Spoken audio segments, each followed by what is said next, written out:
तर जय श्रीराम भावांनो, स्वागत आहे आपल्या एका नवीन ब्लॉगमध्ये. सर्व दह्यान बांधून घेतलो बघा. मग काय आपल्याला जायचं होतं आपल्या शर्त बघायला.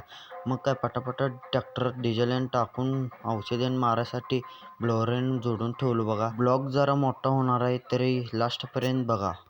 ब्लोरेन जोडून ठेवलं बघा. मग काय श्रीनाथ केसरी बैलगाड्या शर्त बघायला जायचं होतं.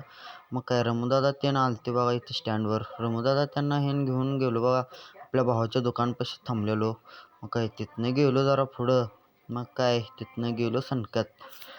तिथनं गेलो पुढं. मग कवट्यामध्ये चहा प्यायला थांबलो. काय चहा पेलो बघा. बोरगावच्या जरा पुढे गेलो 1 किलोमीटरवर गाड्याच दिसायला लागल्या सगळीकडे.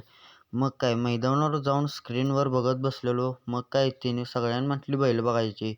बैलांनी बघून झाल्यावर आणि परत पट्ट्यावर आलो बघा. पट्टा येऊन बघायला उभारलेलो.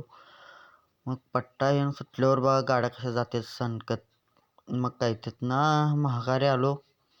परत आणि बकासूरला बघायला गेलो बघा. मग काय तिथं गेलो.